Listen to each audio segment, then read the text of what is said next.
that. Toot, toot, baby, it's time to ride the funk train. And if everybody is fully clothed, we'll let everybody into the podcast. There you go.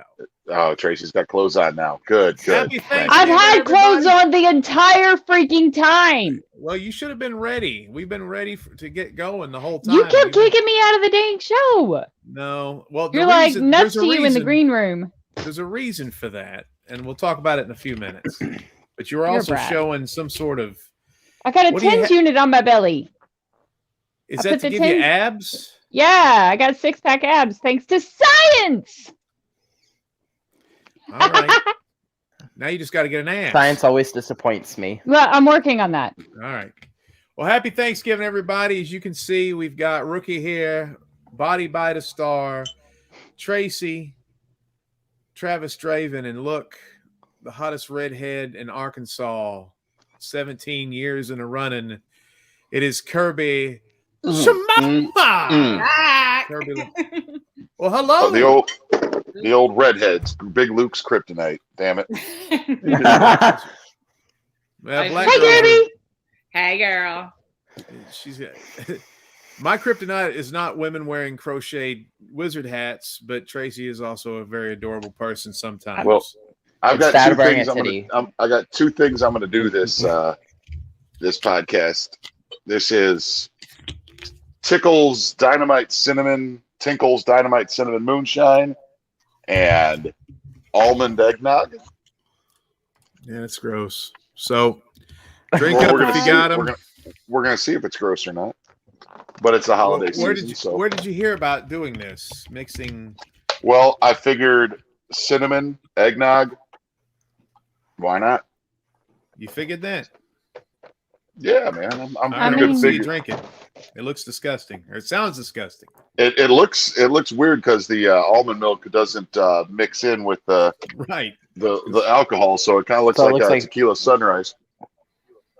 Looks like something at the bottom of a ketchup bottle. Well, let it sit. Let it sit for a second. Yeah. Now you've come up with your own drink. Fast. Oh, that's mighty fine right there. Mighty fine, boys and girls. I didn't know. Are you a mixologist there?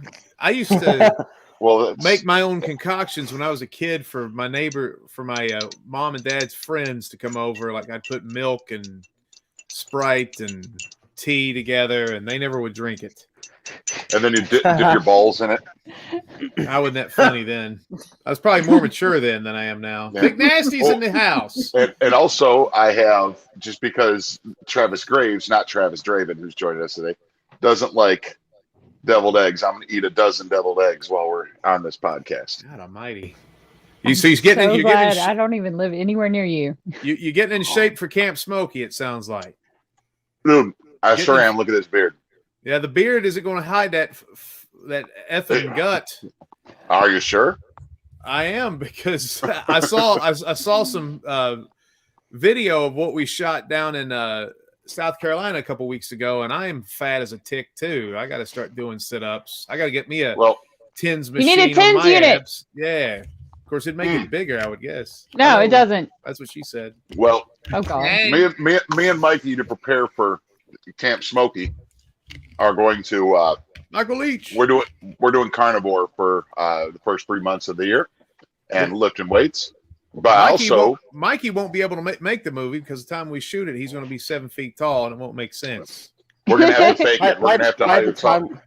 By the time we make it, I'm going to be 14. Yeah. Hey, thank you. That doesn't matter. But I would also like to say that we do have another sponsor for this show, and it's a sponsor that has been with us before, and they've made a comeback. It is Ass Soap. Vinny, really, if you want to, some people like Irish Spring smell like a field, but what you really want to smell like is ass. I don't even remember the joke behind that. It was a wrestling. It was me versus you when I had the brain damage gimmick back in Ego Pro. Yeah, no, it's Ego Pro. Oh, okay. That we're doing this match for, and this is actually led into the I forgot how to wrestle match. This is the lead up to that, where that was a great I said that when I got done showering, I like to smell like a field of Irish flowers. So use Irish Spring. And Funkmaster V, he likes to bathe with ass. Now, did you just find that today? No, I made it because I remembered that for some reason. I remembered ass soap for some reason. You're thinking about me today. That's nice. Yeah, I was. I know it's Thanksgiving, man. I ran into a lot of friends I haven't seen in a lot of years. Most of my people that I really, really knew back when I was younger moved down to Florida, and a lot of them are back up here now. Ew. I know, right? But there's mixed reviews about Florida, but I saw a lot of people this week. Did everybody have a decent Thanksgiving? I was asleep most of the day. Yeah, I ate a lot of food. Hey, Kirby, you're freaking beautiful. Do you get younger? Am I what? Getting younger? Yeah. As time Are you goes going- on, she gets Matter of younger fact. instead of older. Yeah, you're going Benjamin Buttons on us. What's up? I'm doing what? Well, I've had a lot of stress released over this past week, so I'm getting better. I'm getting younger. There's so much I want to talk to you about that we can't talk about. I know. And On the we need to show. get on the phone and chat. But I do have great news, and you're involved in this a little bit, Kirby. And I know I gave you some homework, but anybody who's a fan or a friend or a follower of Luke and myself and everybody else knows that we do Wrestling with Ghosts. And one of the biggest things we were trying to do is get on other networks besides Asai TV. And we were pitched to Intrigue TV, and they liked it, and they denied it. I didn't even tell you guys that, but they denied Wrestling with Ghosts, and we were sad about it. And the guys who are our I figured agents, they would because the first season's video quality. Stop! Don't poop on it. We're trying to sell the damn thing. So, so the reason I got news, I'm going to tell you. So the problem was our episodes were too long. And so I had Kirby and somebody else start to do the scripts. They wanted it. The people that handle the hike, who put the hike out there on Amazon Prime, and they put it on Saltbox, and they put it on Amazon Prime. I didn't even wear a dress. Is my accent slipping today? Amazon Yes. Prime. So anyway, these are the guys that helped us polish up these things and get them. They've been re-editing Wrestling with Ghosts for Intrigue TV, and very soon Intrigue TV is going to feature every Saturday night Wrestling with Ghosts. And he was like, we need more. And the longer episodes, they're editing into 2 episodes. So that's going to be kind of nice. Now, I'm not going to release probably the first season until I clean them up, because we didn't know what we were doing back then. We don't know what we're doing now. We really didn't know what we were doing back then, but season 2 and season 3 will be up there, and Kirby's been helping transcribe some stuff when she can, and that's helped out quite a bit. So, well, season 1 was the only reason it was kind of a mess visually is because everything that you see in season 1 was captured off of the secondary camera, which was my phone, because Dick Bitchy had the good camera, and he never got us any footage for it. Well, also wasn't that good of a camera. It was old for the time. We didn't know what we were doing. But the sad thing I've always thought about that was season 1 had some incredible investigations and some incredible evidence. And some of my favorite times doing the show, even with Goofball around, was season 1. But we're going to change it. We had a great time a couple weeks ago chasing a ghost light, which it was just the ghost light. It didn't even sound like it was going What's to be. going on? What? What? Are you being? Do you have the Holy Ghost all over you, or what? Kirby, you all right? Oh God, the ghost possessed her. The ghost light got Is her. everybody buffering, or am I just out of the loop? You were fine. Oh. You look good. You sound good. We all sound good. Tracy sounds good. Oh, now she's buffering. now Arkansas. she's gone. Anybody wanting to move to Arkansas? That's one of the little caveats. You put that on the cons. Oh God. Yeah. So Bad anyway, internet. the announcement is, the internet in Arkansas minus, but the Kirby has been reduced to a spiraling circle. It's like she had a wizard killer. All I right. took my hat off. I didn't have any powers. That's all. There she is. Hello, welcome back, baby. Welcome Just back moved to Kyle. Tennessee. But So anyway, the announcement is Wrestling with Ghosts. I just got a message today. It's going to be on the Intrigue channel for the next 2 years. That's fantastic. Yes, it is. It's more exposure. That's a strange channel too. It's not one of these little streaming things or a big streaming thing. It actually is a terrestrial television station that there's 8 locations across the eastern seaboard that broadcast. So the people who are watching this are going to have like antennas and stuff. And there is a Roku app for it, but they don't seem to. It doesn't seem to have too much on it. It only's got like the Ghost Wrapper or something like that on there. That's better than the chocolate wrapper. The chocolate wrapper I took off the Hershey Kiss a couple hours ago. It wasn't not good enough for a TV. Does a ghost wrapper wrap them in? No, he's a rapper that chases ghosts. But okay. No, does he rap to the ghosts? Like he serenades them with his sick beats? Okay. I like how Luke does investigate it, though. I do appreciate that. That's cool. I never thought to do that.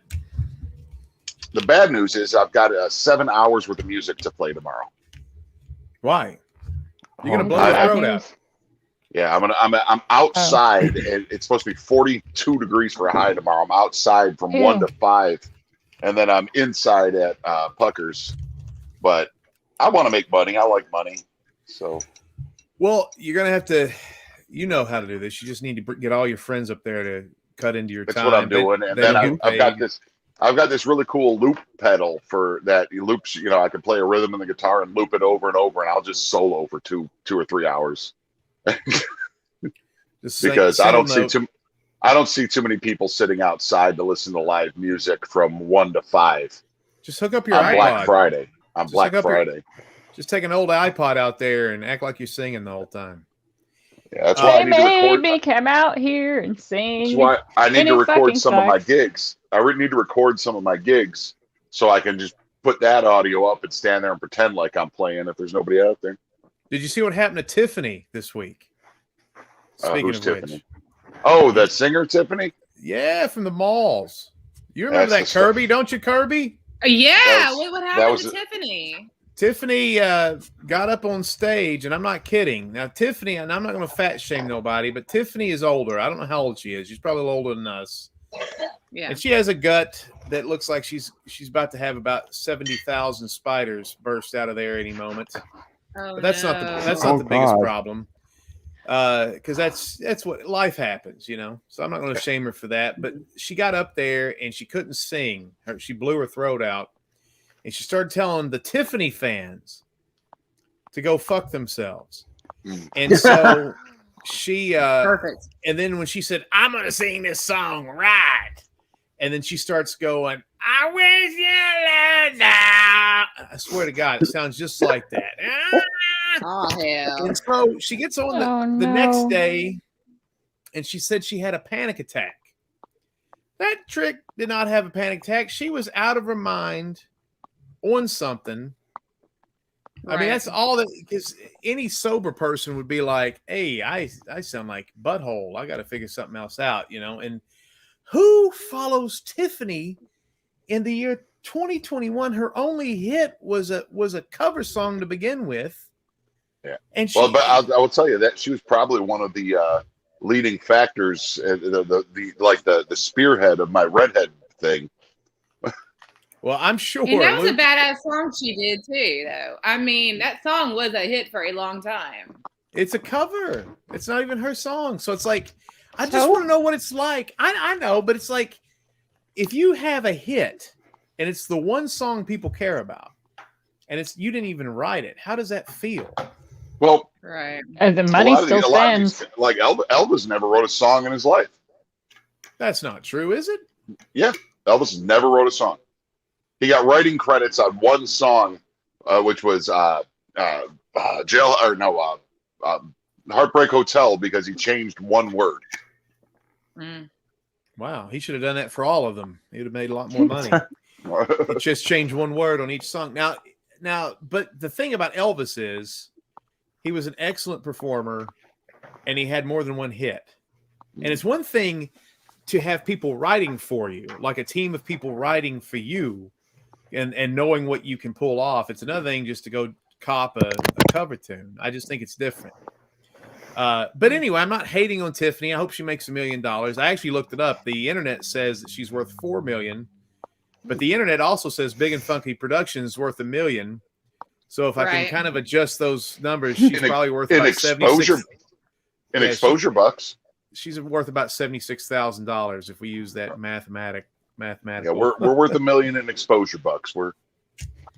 That's our exposure bucks don't spend. That's our pro wrestling life right there. Is we make people think that we're a lot bigger than we are. So I saw somebody today that was like, "Oh my God, I can't believe you're here," and I'm like, "Why?" And, "Oh, you're doing this and that and this," and I was just like, "Yeah, man, the Learjet just landed down in Pigeon Forge, and we're taking off in 20 minutes." They only knew that I fell asleep on my sofa with my hands down my pants for 6 hours today. That's the truth. But I just showed up to pick up my Rolex watches. That's right. They're custom made by Dolly Parton's welder. Oh God. So Kirby, it's been forever since you've been on. I know you've not been good. Just say something sweet. What's going on? People want to know. I've been working a lot. I've been spending time with my kid, and I'm getting ready to move into a new place. Not here though. That's about sad. it. Do what? But not in East Tennessee. That's sad. Not now. Because there's other factors that are that we'll talk about later that are in play that I have to wait that out. So I'm in a good position, but I until this other stuff goes through and your red hair is rocking though. We are thankful for that red hair. Even against the 70s of my dad's house. Yeah, I might have to go. It's looking too good. And we're thankful for Tracy's crochet abilities. Now, there's a reason I didn't open up. If people don't know, before we do a StreamYard podcast, we get together for about 3 or 4 minutes and kind of talk about the direction of the show. And Tracy and Luke were kind of like, "We're here." And I was just sitting here like, I'm not going to talk to either one of them for a minute. The reason is Tracy's on her Sam Heughan kick today. And I didn't want to talk about Sam Heughan Huggins from Outlander. So hold on a second. I wasn't talking to Tracy. So Tracy was talking to herself out loud about Sam Heughan? No. I was actually messaging Vinny and asking him what the premiere date is so that I could invite Sam Heughan to the premiere so I could rub it in your faces that he's actually a nice person and be like, ha ha ha, look, he's nice. And now he's my friend. See? And then you can eat. There'll be so much egg on your face that you won't be able to breathe. You'll be like sputtering through egg. I'll eat all the eggs. I'm down to 3 from a dozen. I used to eat eggs on the carnivore diet, so bring on the eggs, right? You're down to 3? Happy to have egg on his face then. It'll be fun. He's just been munching on the eggs. But Tracy, I would hate to sit and watch you cry when he doesn't respond to you and doesn't show up. Oh no, I'm not gonna cry. I'm just gonna try again at another time. Yeah, it's fine. So the only way he's ever going to show up to any of our things is if either A, you kidnap him, or B, on accident. There's he was looking for the accident. I can accept an accident. The third option is this. The third option is he sees my tweet out of the millions of trillions of tweets. That's never happening. We're on reality. We're pro wrestlers that make horror comedy movies, but we still are based in reality to some degree. Here's the third way. When his life, and this happens a lot with softcore porn actresses, when his life takes a turn with drugs and sleeping with the wrong men over and over again and a lot of bad life decisions, we can hire him for about $5,000 to show his ass coming out of a shower. Yeah, when Zalman King's Red Shoe Diaries is canceled, or that's when he'll be around. Is when he needs enough blow that we can fly him to America to shoot a scene. Any of that. Huh? He's not into that. Like he's perfect, Well, healthy diet and working see. out and stuff. We'll see. Okay. We'll see. We can still hope for option 3, though. What was Let's hope for 3? option 3. I'm still hoping for option 2. He accidentally happens upon one of our random things, and I'm all like, Sam! Yeah, he's coming out to see me and Luke wrestle on Christmas night. That's what Sam Hugan's going to blunder into that. We're in a middle school gymnasium in a wrestling match. As long as the crowd isn't all fucking, then that should be okay. That inside joke there. That's a throwback from the show, so it's not really inside. It's just people who watched it. I walked from one end of Gatlinburg to the other and up, walking around the Sky Bridge the other night, and I could barely move the next day. While I was playing music, and he didn't come in and see me. I kept trying to get a hold of you, actually, but the thing is, I'm in a wrestling match with a guy that looks like Triple H Jr. on Christmas, and I can't walk down the street. I'm gonna have to get out of here and start lifting school buses or something to get in shape for this one effing match. You should join my Peak Challenge. Which is Sam Hewen's charity. We should. I think what I'm going to do is I'm just going to bring Brass Knuckles into the ring and get disqualified in the first 5 seconds and pop him right in the mouth and run. I don't. You still get paid perfect if you do that. Well, it depends. It could be a rule of no contest and we don't get paid, but that wouldn't be good. No. What are you going to do, Luke? Wing it like I always do. Okay. That's what do you think I'm going to prepare?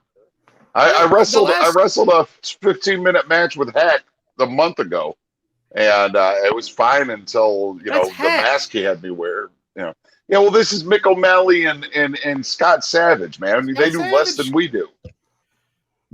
Your son, Travis Draven, could beat Hack in an arm wrestling competition. I would bet money on Mikey. This Scott Savage guy could crush coconuts with his biceps. And I know how this is going to go. I'm going to go in there and get tossed around for the first. I haven't wrestled in 2 years. It's going to be awful.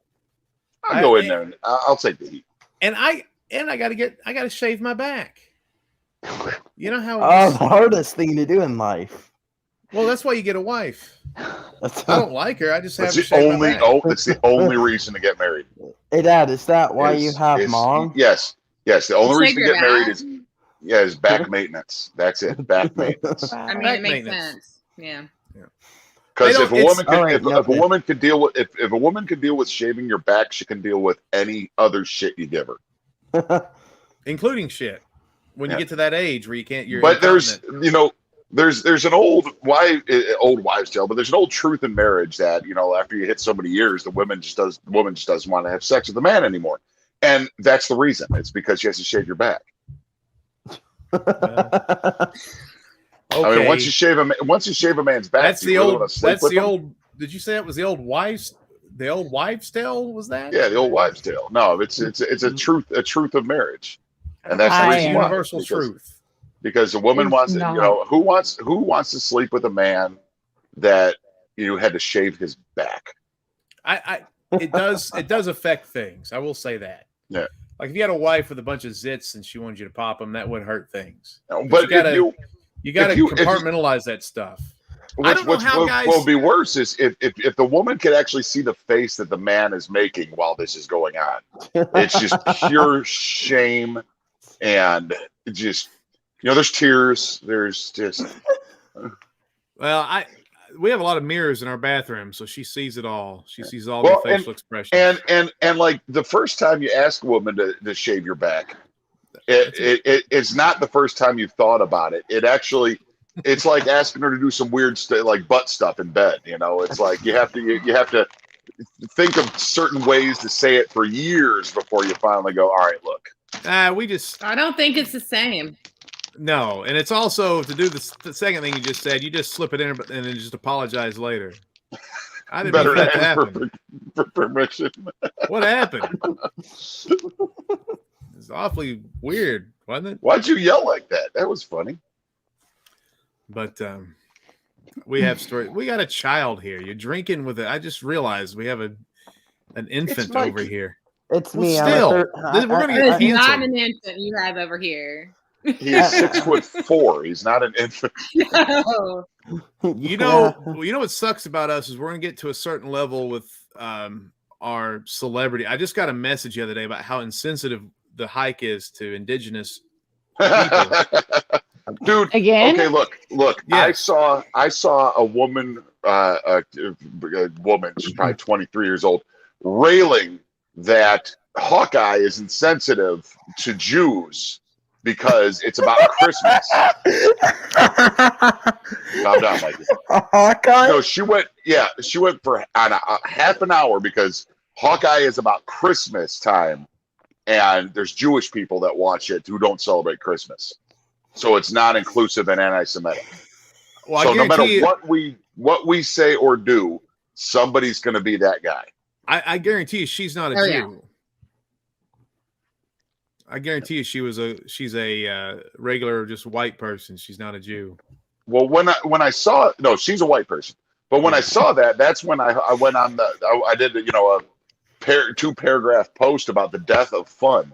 Where we just need to bring fun back. Because, I mean, imagine that person's life sitting at home. They're watching Hawkeye, which is great. It's So very anti-Semitic. it's very fun. It's something, it's a fun thing. And she's just sitting back there going, oh, my God, Christmas? Christmas? Really? What about the Jewish people?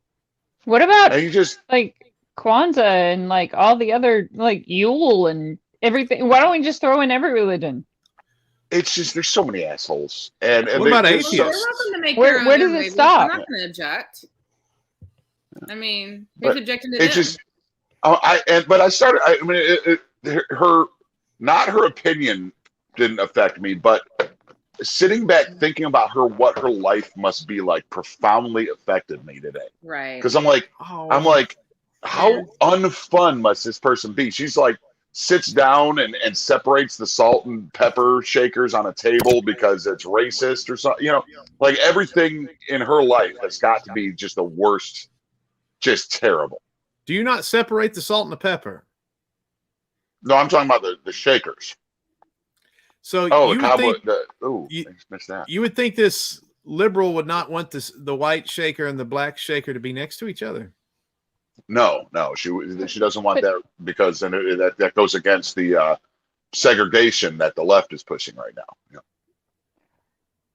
How blessed is she that she can only pick up like small problems like that and can't even see the big ones? I mean, ignorance is bliss, right? What's a big problem? Government corruption, All right. the ineptitude of government employees. There's a lot of things that I could like go into in detail and in depth, but I will refrain because I am a grown ass woman. Well, you're living life, and both you ladies are having a hard time in life right now. And there's things that when I see somebody bitching about something like that, I just think their life must be pretty good right now. Right? Like they have all the deviled eggs that they wanted, and they just ate them in 30 minutes. Wow. And Congrats. pretty impressive. Congrats. I'm glad we're not driving anywhere tonight. Right. Sports go sports. The Raiders just beat the Cowboys.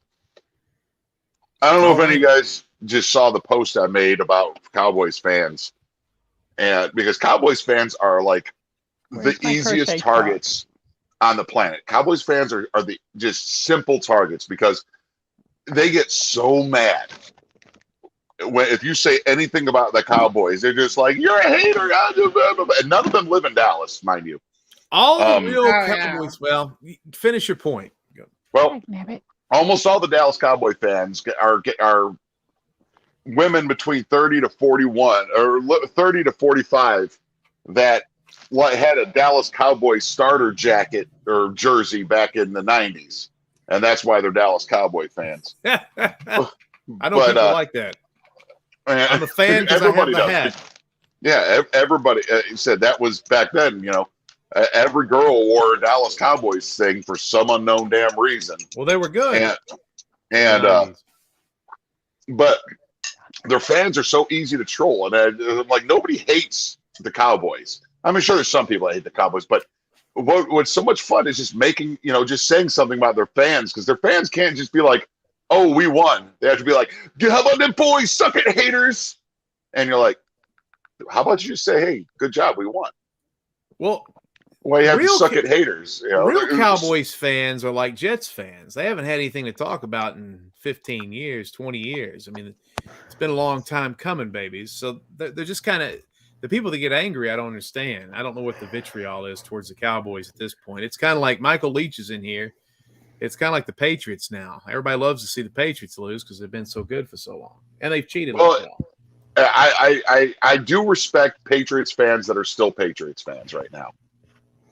Because a lot of them, I'd say 75% of Patriot fans were bandwagon fans. And I'm not saying anything negative about that because I didn't like the Indianapolis Colts or the Denver Broncos, but I loved Peyton Manning. Yeah. He looks like my friend Terry that I was in those pictures with. He does have an extensive forehead. I'm worried about it. It's about an 8 head.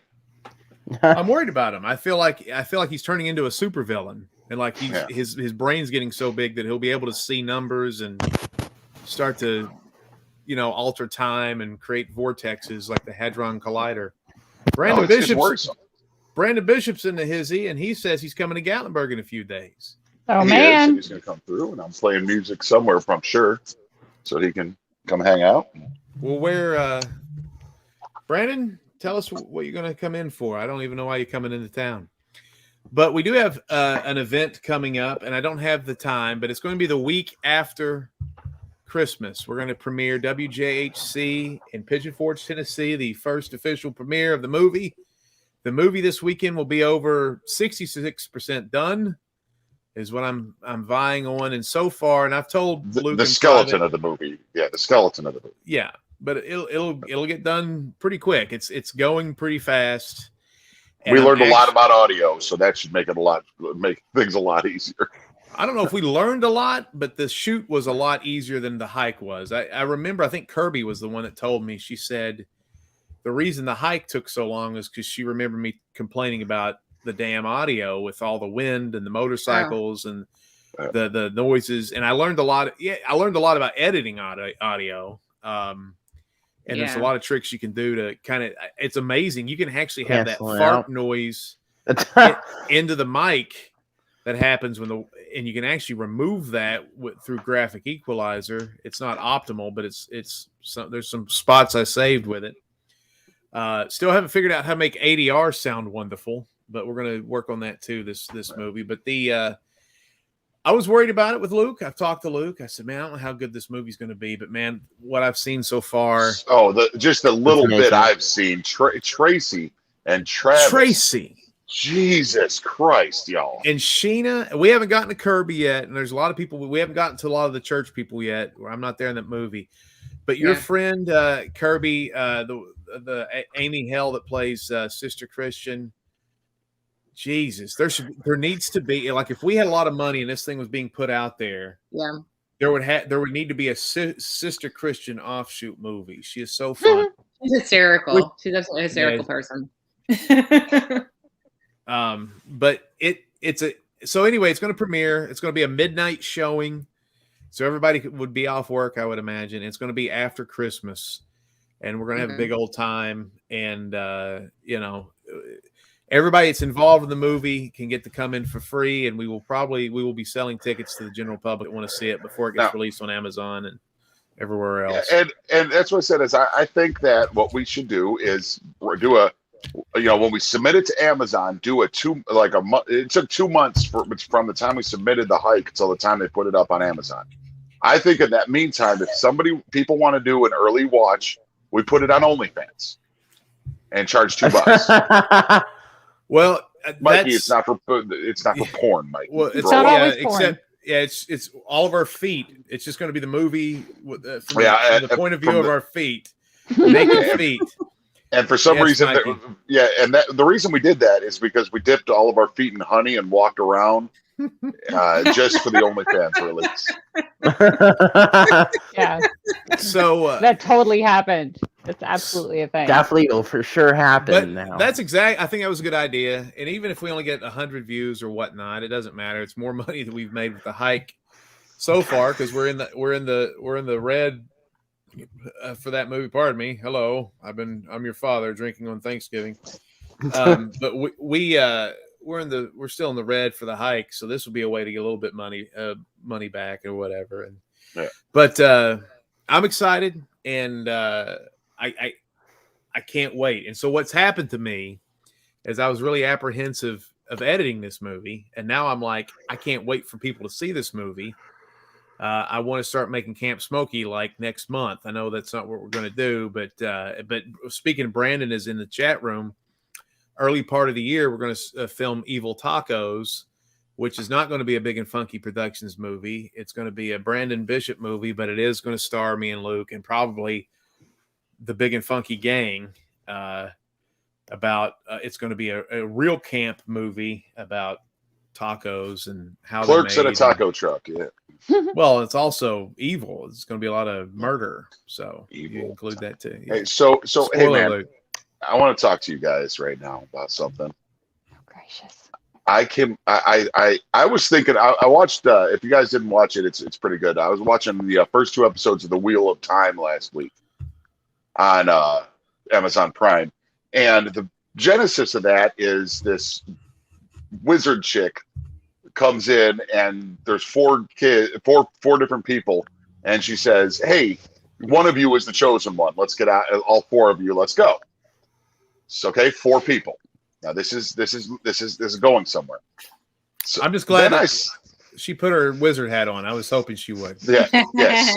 And then I was scrolling through Facebook, and this is something that I had thought a long time ago. Me and Vinny had talked about is why is the chosen one always like an 18-year-old hot person? What if the chosen one was a 46, 47-year-old asshole? So I'm thinking that we do a The movie. chosen one. Yeah, like the chosen one to save, the prophesized one, the one to save the world. Okay, gotcha. Is Save the cheerleader, save the world. What if we set something kind of like Vikings with us, all of us, and somebody shows up and we are one of us is the chosen one of prophecy, but we're all 47-year-old, just beat up, out of shape motherfuckers wandering around, and we have to go save the Viking village or whatever we're prophesized to do. How funny could we make this movie? Isn't that Evil Dead? Not to take the wind out of yourselves. I just watched it last night for the first Army of Darkness. He's only like 27 years old in those movies. But doesn't he act like your dad, Ash? And by the way, I gotta say, smart. Exactly. But I would make the ending. He's telling King Arthur to shop at S Smart. I would think that the wizard ends up being just a moron, and none of us are the chosen one, and we all die. That's more of our speed. Yeah, isn't that what's supposed to happen? More of a Big and Funky movie. No one lives, and we don't save anyone. We actually make shit worse. And that's a stroke of genius. And then an evil warlock or witch can come up at the end and say, "All 4 were the chosen one for evil." That is more like a Life of Brian type angle on it. I like that better. Like the other guys. It's like or I don't know anything about the Wheel of Time. It does not interest me at all. And I'm pretty grumpy still after Game of Thrones. In fact, I watched Army of Darkness last night, and I said Game of Thrones would have been a lot better if it just ended just like this, just a catapult with somebody on the Night King on a bag of gunpowder and kaboom, and everybody just goes, "Yay!" And Jon Snow goes to Kmart. Game of Thrones kind of did burn a lot of us because I was extremely invested in that show. Hey, that's not a lie. I have not really watched an ensemble show since. I got burned with Boardwalk Empire. I didn't like how The Sopranos ended. I hated Dexter. I hated how Dexter ended. I hated how Lost went to stupid. What? Lost Yeah. was just. And then Game of Thrones ended like that. And me and Luke, I think it was because everybody was trashing Star Wars, and I still don't understand that. But I was defending Game of Thrones for about 2 weeks. And then when I digested it all, I was like, that is stupid. Why is this a story anybody would tell? It's the birth of representative government in Westeros. Is that the reason? Yeah. And I don't mind a libertarian guy that just kind of comes into the office and everybody goes, there's no food in the land of tulips. And he goes, I think you'll figure it out. And then he wheels himself out and goes and looks at the birds. I don't mind that because I don't think government has the answer, but it's a terrible story. And all these stupid white women that name their daughters, their blonde daughters, Daenerys, their kids are going to be like, why did you name me after that bitch that killed all the innocent people?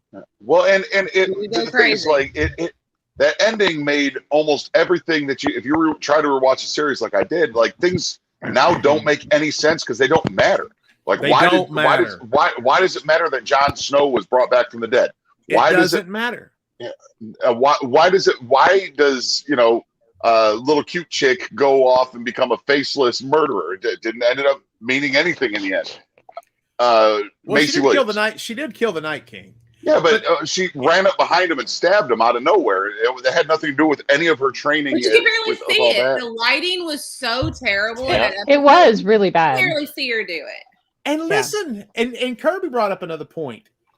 I didn't know my TV was losing pixels until that episode. It was so dark that I was like, there's weird spots coming through my television. So it also ruined my television. It made me realize that this huge TV I bought 5 years ago sucks. And that's another reason I hated that episode. And man, you know the Macy, whatever her name is, the little cute chick, she actually, that storyline, Macy Williams, that storyline's okay. But the ones that Jon Snow, Daenerys, all of the Dothraki, the fucking spider, I mean, you go down, it's like all these people didn't matter. So why do we spend time with any of these people? None of it mattered. Anything that short dude didn't matter. Nothing he did mattered. Tyrion. Well, in the books that did, I mean, if you read the books, you're even more disappointed with how this ending happened. Books are always better than the movie. Do what? Thanks, Mike. Or the show. Well, I mean, Luke read the books, and from what I understand, the guy Chuck Corum who wrote them didn't finish. It's not finished, right? The story's not finished. Yeah. So it was on him. He had all this time. I think we have one more book left for them to write to finish Game of Thrones. Yeah, that's what I heard. I understand that they wanted it to not be a bunch of fan service, and it always kind of was like always this bad feeling type shit. But if you're going to kill Cersei, why wouldn't you let her get killed by one of the people that wanted her dead instead of this getting crushed by a rock, which is almost like with her brother thing? It's like, yes. And they destroyed Luke's girl, Brienne, and turned her into a whiny fangirl instead of this kind of tall LGBTQ hero. I love so anyway, I don't know. So anyway, the Wheel of Time does not.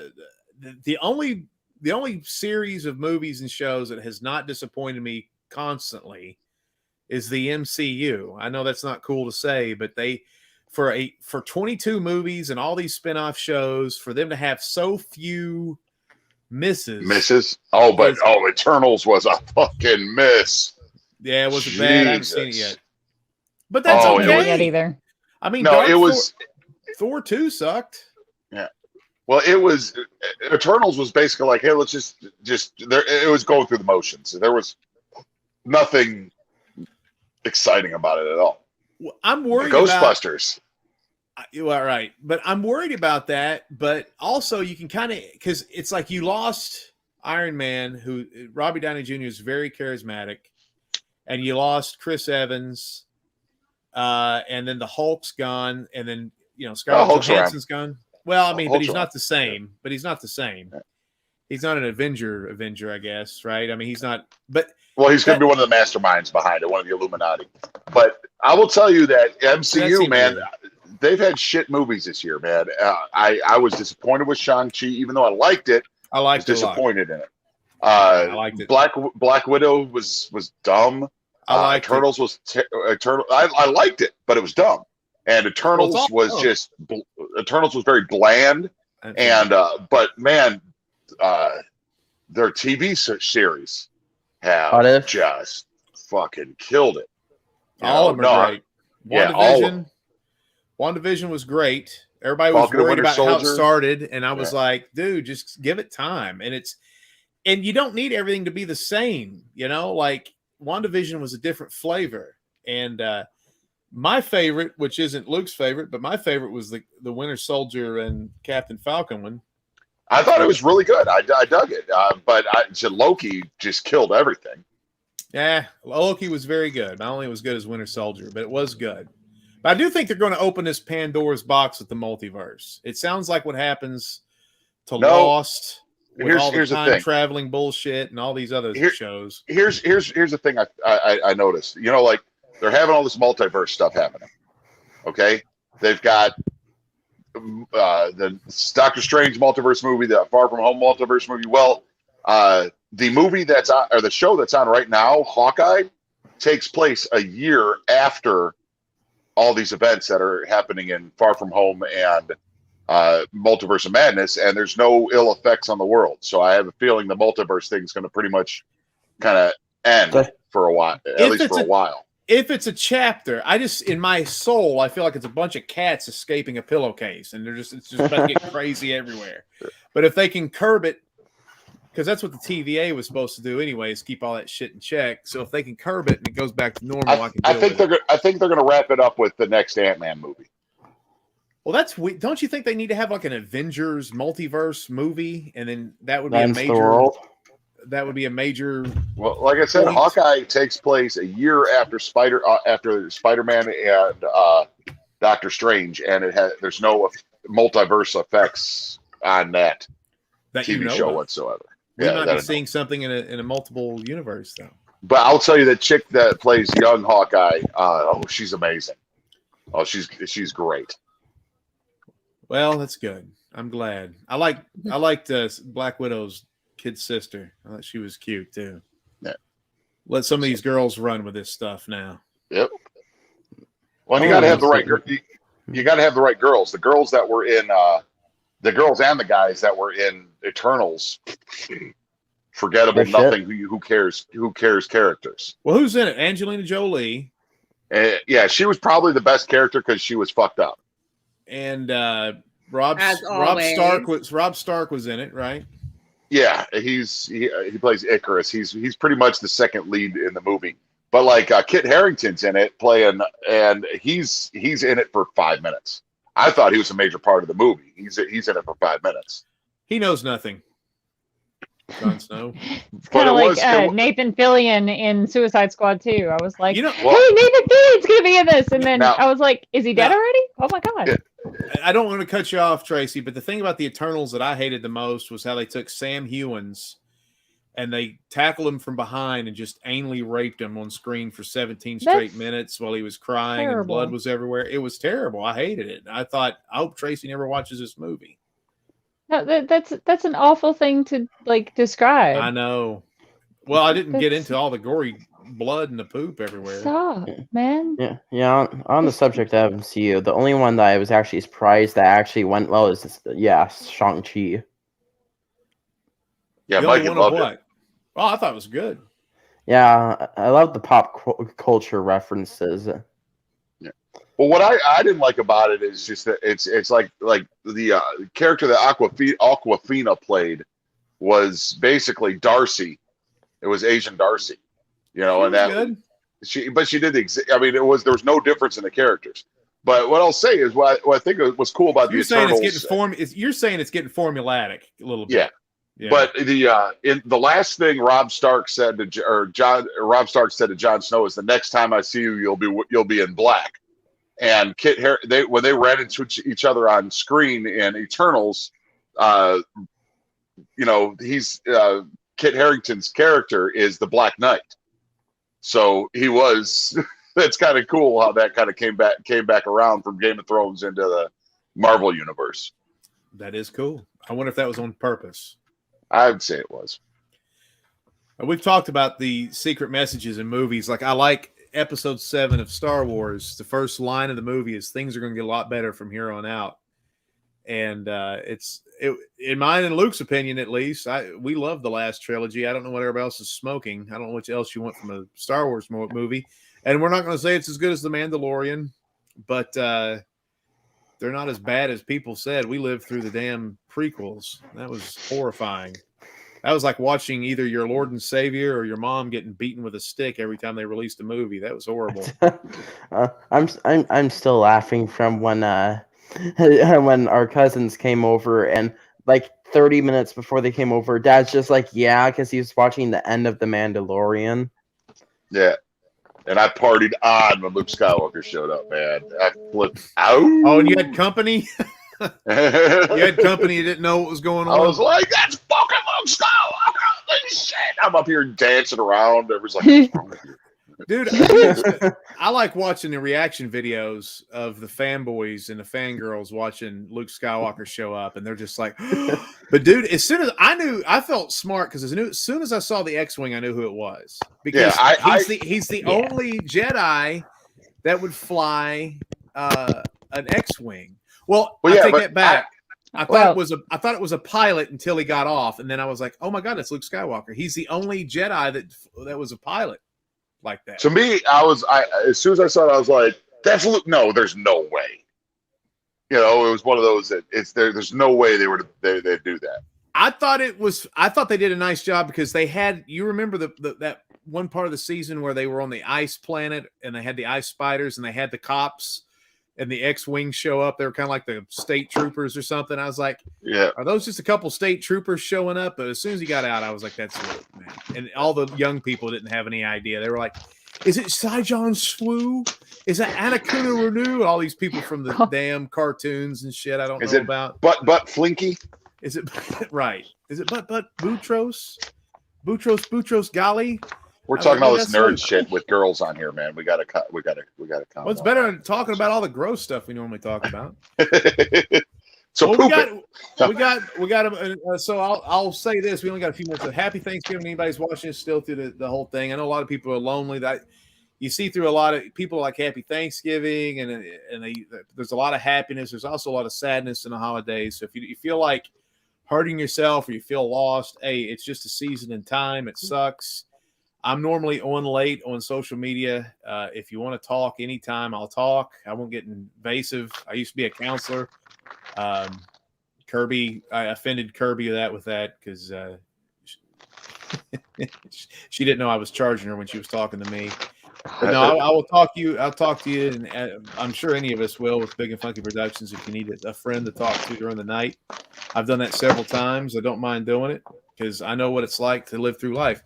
You'll have a great day, and then the next day you'll feel terrible and you can't explain it. It's a normal feeling.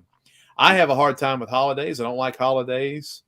It goes back, who knows, if we start unpacking that stuff. But so, yeah, it's not – when I see a lot of people excited on a holiday, I always find it kind of weird. So I always try to muscle through it.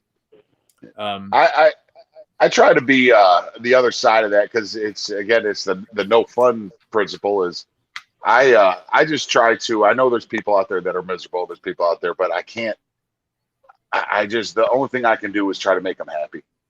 And just by doing what I do, I can't sit there and dwell too much. I do care about people as much as I can and everything. But it's like, to me, I gotta, I guess, lead by examples the right way.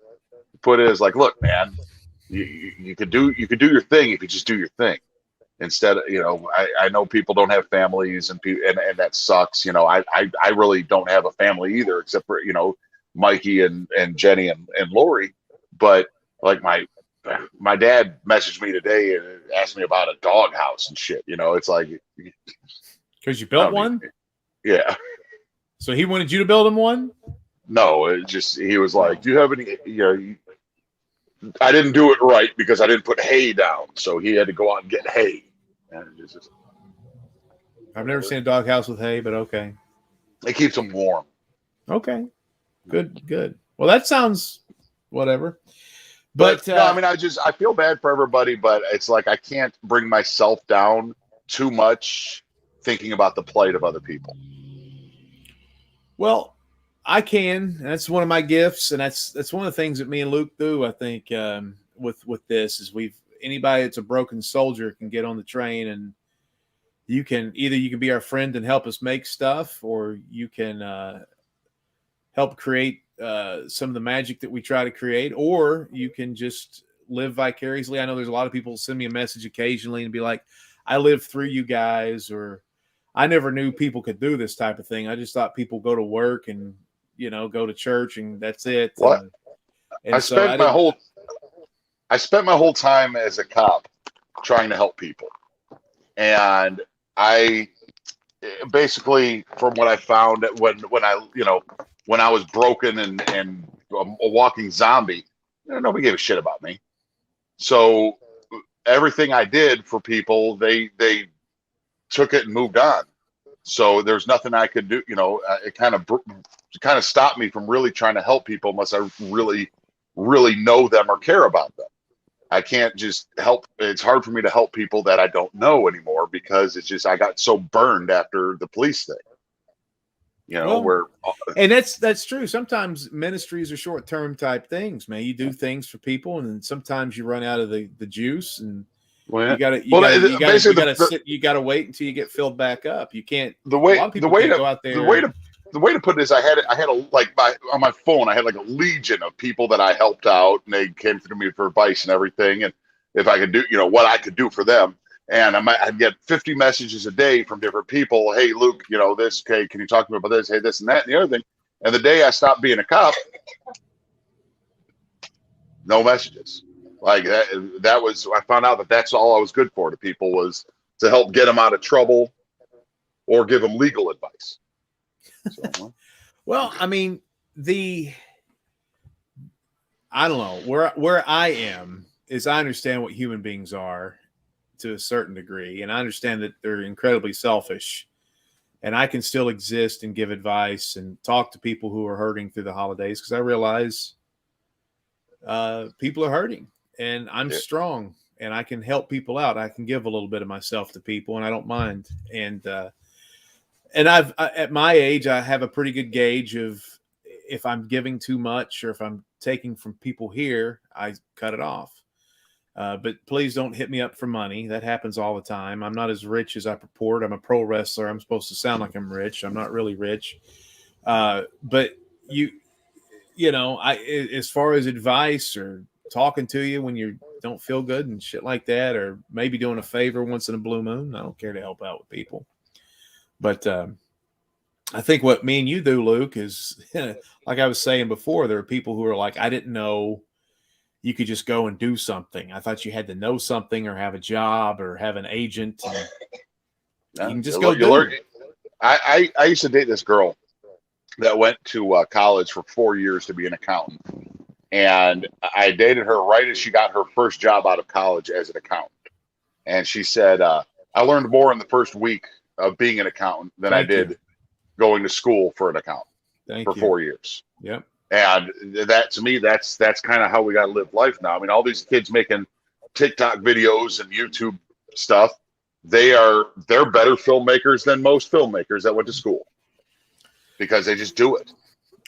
Well, we got a bad review on The Hike today, and did we? It's par for the course. We get a good one, and then we get a bad one, and we get a 5-star review and a 1-star review. And this was one of the guys that said, you guys need to stop. You need to go to film school. You need to do this, that, and the other. And I'm just like, look, we can improve technically. I agree with that. But we tell stories, that's what we do. And we can always improve technically. But it makes me wonder, who's going to sit there and write a 3-paragraph bad review? Some guy who doesn't do anything. Yeah, I don't have time to write a 3-paragraph review on a bad movie. I see a bad movie and I go, that sucks for everybody involved. And I go, to something else, or I'll start working on my own shit. I don't have time to sit there and hate on somebody. Roll this back to what I said earlier: is how miserable must that guy's life be? Obviously, that guy went to film school and he sucks. He doesn't have a network of people. I'll tell you the one thing that people like, producers, networks, people that pitch our shit, is they're amazed at the amount of talent that we have. I mean, Tracy came out of nowhere. She's going to kill people, and when people see her, they're going to be Nancy t-shirts if this thing gets big enough. I mean, we have wrestlers that are musicians who are comedians who can make ghost shows. We have drag queens, we have rappers, we have tons of musicians, tons of comedians, tons of people that can act, pro wrestler. I mean, we are magicians now. We got people on the team now.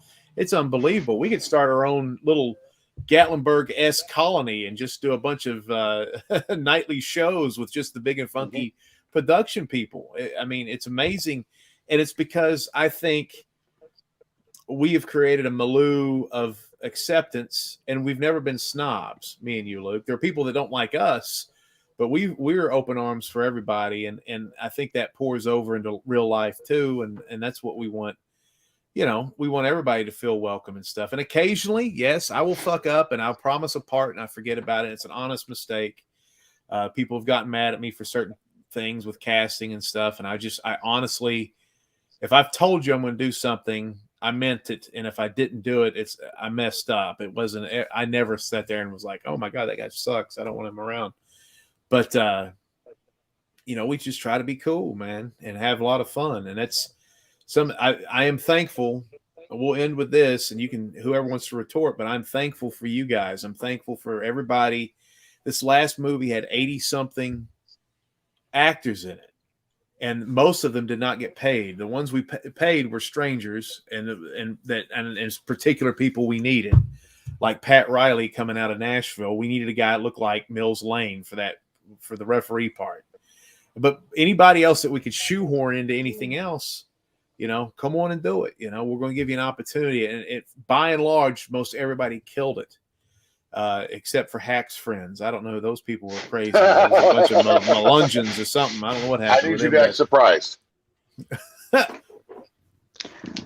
But anyway, that actually adds to the comedy, and we'll include that too. But dude, I mean, it's just, that was so funny. I don't have a lot of friends that, you know, I go out and eat ice cream and play tennis with, but this group of people is my family. And I can't wait the week after Christmas, right before New Year's. It's a movie about New Year's.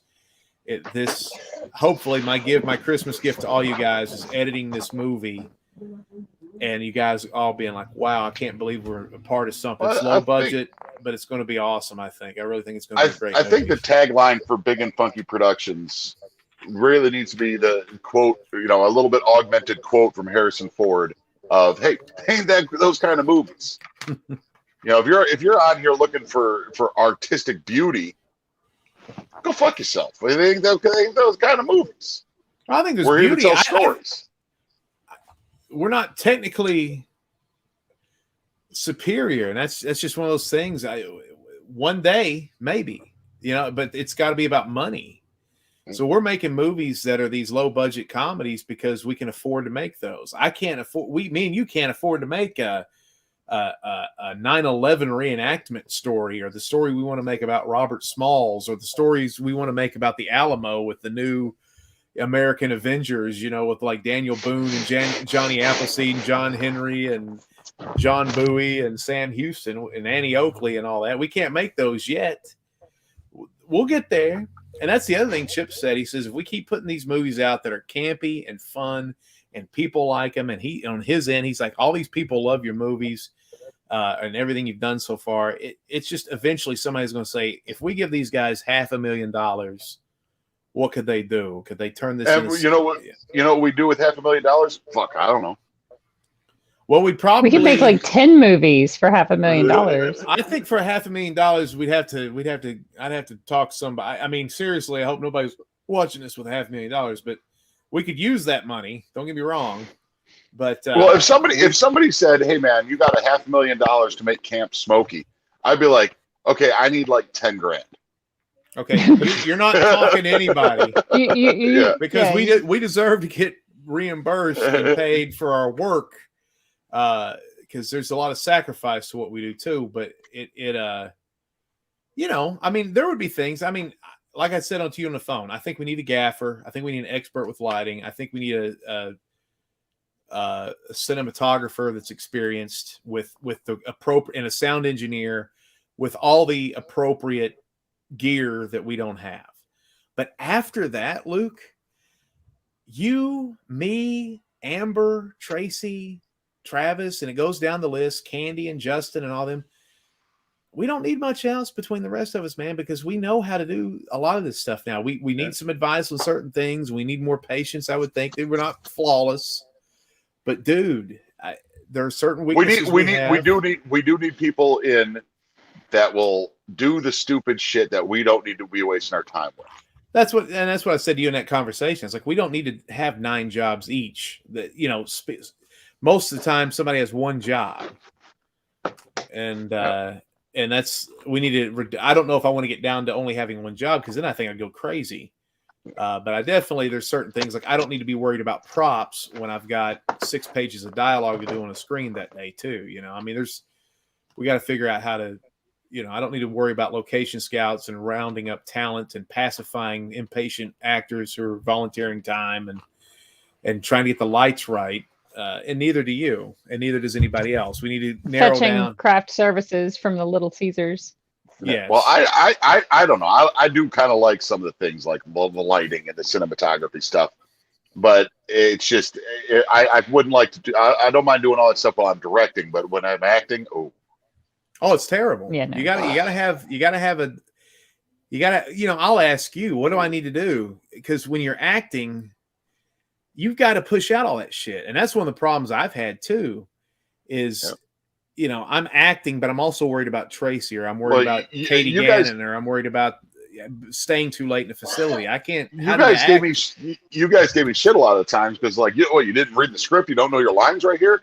I'm like, dude, when would I have 800 other fucking things I had to do right now. I'll wing it, Right. It was an easy rib. Sorry. Yeah. Ooh, she's using Carney. The Rizibs. The Rizibs. But she I said it was an easy rib. I'm sorry. I know. So you're using Carney. Okay. Carney. Yeah. So that's wrestling talk. How is that Carney? Carney is wrestling talk. Rib is you've picked that up from us. No, actually, I got that from my dad. Well, maybe he was a wrestler. He would say he would just be ribbing me. He was actually a Carney. Well, that's where wrestling came from. I had no idea. Yeah, but okay then. That's why the language we speak is called Carney. Yeah, I would love to have it was recognized language. I'm looking forward to the challenge, and this is what of Camp Smokey and doing all that stuff this time, because there's this theory in my brain that, and I've proven it to be true, is like, I like making money. When I go do a music show, I like getting paid, $50 an hour plus tips.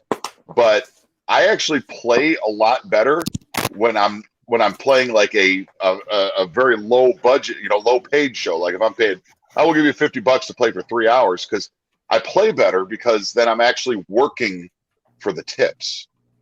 And kind of with movies, it's the same way. If I have a lower budget, I think I'd put more effort and better effort into it, because I'm working for that end product but more, because I need it to be better. I want it to look better, instead of relying on, I know it's going to look good.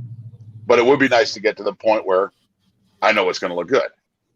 I know what you're trying. I know what you're getting at. I do want the $1 million check and the strippers outside chained up to the front porch. That's the goal. But don't worry about it. There's a water dish out there for him, Tracy. Well, let's say Camp Smokey comes out and makes me myself personally $1 million. I have no motivation to make any more movies after that, because that's all the money I need for the rest of my life. Well, it's not about it would be about the art. It would be about telling stories. I mean, that's what I get out of this. It's not about being a movie star or making movies or anything like that. It's about telling stories. And telling that's what stories that need to be told. And stuff that I enjoy. Like, you're a great storyteller, Luke. You've got a million great ideas. I mean, I'm not even just saying it because you're my friend and we're partners. It's like you've got good ideas. And I don't know, even the idea, normally when I hear an idea from you and I don't like it, when I ponder it, I'm like, he's 90% right or 80% right or 100% right on this particular idea. And I was wrong. And that's why I think me and you work well together, is that people assume me and you are the same ilk, and we're not. No. And I think there's just it's very rare when we actually agree on something entertainment wise. Right. Very rare. And that's why I think these movies have a lot of interesting layers, is because there's a lot of me and there's a lot of you. And it's not just like me and you come bouncing down the street, bouncing on our heads, thinking the same thing. It's like we always have conversations about certain things. Or if I'm doing something and you think it sucks, you tell me. And then same thing with you. And I'm like, this sucks. I don't like it. It does make for an uncomfortable room. Tracy's been in that room before. This is dragging on. I don't like it. This is stupid. I just did the scene where you said that. And I just did the scene where you didn't like what I was doing. And I think, again, when this thing gets finished, I'm going to bring this up to your house, and me and you're going to watch it together. And then we're going to take notes. And then the things you don't like, but that you saying that drag, I was like, okay, I cut out about 1.5 minutes of a part of that scene that I didn't need. And I think it starts to clip. And when you see the other video stuff, when we went over to my sister's, I think it enhances the story. Now, if it needs to be trimmed down even more. You did the right thing, and it's just sitting in that room. It went too far, but what you did that was the right thing was you went that far knowing that you were going to edit it down. Because that's the problem that we have too, is that we are impatient. We're pro wrestlers. You're a musician, you're a comedian, you're a pro wrestler. Get it done in one take and go. And the thing that we have to do is we have to have the patience. This is where the work comes in. Me and you can go in and do a scene, get the fuck out of there, and let's go to the next scene. The problem is, did somebody bump the camera, which has happened? And like, there's a great line that Tracy does, and somebody bumps the effing camera, and we can't use that take, and it was the best take out of all of them. And I was just like, yeah, and that happens. And it's like, that's why we have safety, or somebody moves the fucking speaker and it makes a fart noise or something just like that. I like things to snap. It's like when I play music, we joke around that, like this guy Henry can make 2 songs last 20 minutes and I can do 20 songs in 2 minutes.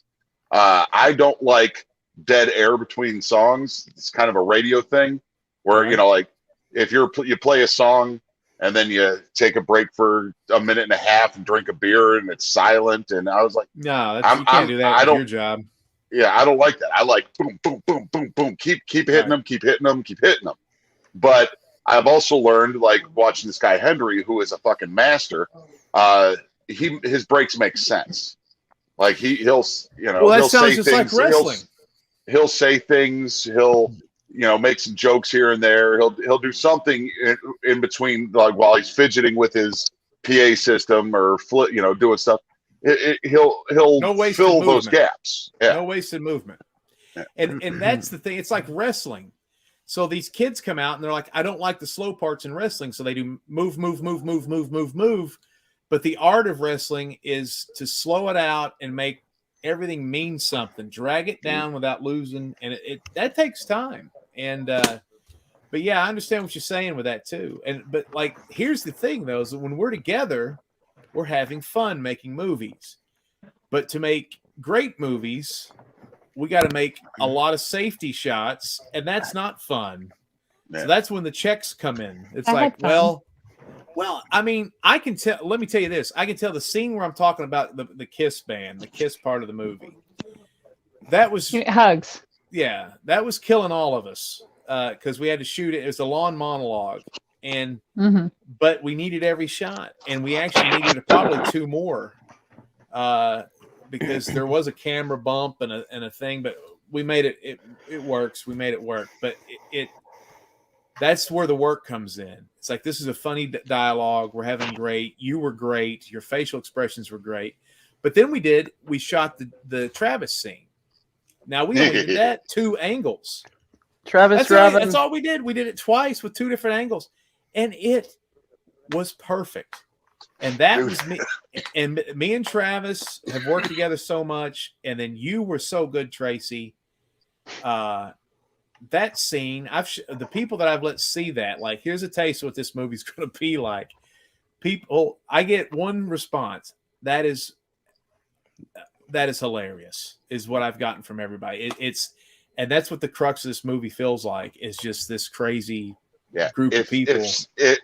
That's almost like that scene should be the trailer, and then it should, at the end, it should say, if you didn't think that was awesome, don't watch this movie. Because it was I'm watching it, and I'm just the only problem I saw with it is it was a newer computer monitor. But what are you gonna do? You know, it's a computer monitor that didn't exist in 1999. It's not that kind of movie. But again, it's not that kind of movie. Not that only movie. People our age people older than us will forget. People our age will know. People younger than us have no idea. What's funny that there was ever anything besides a flat screen monitor. That's right. I think a lot of people are going to be. What's funny though is most of the stuff in that office is very old looking, which that worked out to our advantage. But should put a fart gun in there. What's funny is we're going to make a black and white movie. I bet a lot of people who are very young, like, hey, when did color come around? About the millennium? 1983. Yeah, well, it's 99. But what I'm saying is, we're doing a black and white movie. It's like, hey, 2011, after the towers went down, is that when we came out with color? But happy Thanksgiving, everybody! I can't wait for you to watch it again. WJHC's premiere is going to happen in Pigeon Forge the week after Christmas, so stay tuned to the Big and Funky Productions website and all of our social media. We will lambast that, and I gotta get specifics, see how many people are coming, but hopefully we can sell tickets, and anybody that wants to partake in East Tennessee movie making about East Tennessee with a story that is fantastic, but also based in a lot of true stories. Stay in touch, man. And I wonder if we could do a double feature with the hike.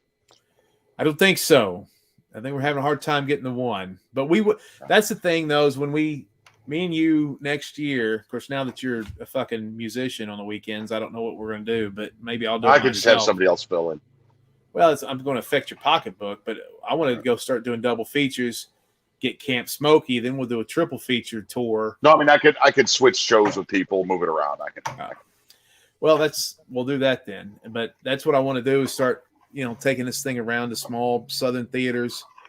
Hell, we were in Dandridge last night, Morristown. They have little tiny theaters in all these places, and make it a southern movie extravaganza. We'll play in that dead ass town in North Carolina. There, Bryson City. No, that little dead town. Oh, Fairbanks. Yeah, Fairbanks. Yeah, we're gonna. I thought you were about to talk about Dry Ridge in Kentucky. Oh. I don't know what that is, but it sounds good. Oh, it's the if you ever see that exit, drive past it. God, it's hell. Have you ever been to the Foam Hinge, the reenactment or the recreation of Stonehenge with foam in Kentucky? I've never stopped off there, and I went. Oh my gosh, we would. I'm serious. The whole tourist trap thing. I think that would be amazing. Well, that's what last year during coronavirus, my family did roadside attraction vacations, because you just got out of the car and got back in the car and it was safe, but yet you're still sense of adventure. So that's what we did last year, but we missed the Foam Hinge. But I want to go see that. I do too. We should do it. That We should have sounds Luke so fun. fall. We should have Luke or Travis fall on it or something. I don't know. Yeah, All right. break it. Break Foam Hinge. I bet Sam Huggins Hard on it. I bet Sam Huggins will come out there and. Oh yeah, if we tell Sam Huggins that we're going to Stonehenge, Foamhenge, he'll be like, "Dude, I can't pass that up." Yeah, Tracy, get on Twitter. Tracy, get on Twitter. Tell him we're going. I will. As soon as we're not live anymore, I absolutely will. All right. Love you guys. Happy Thanksgiving. Have a great weekend. By the Happy end of this week, man, Thanksgiving. this movie's almost Happy done. Feast Day. Can't wait.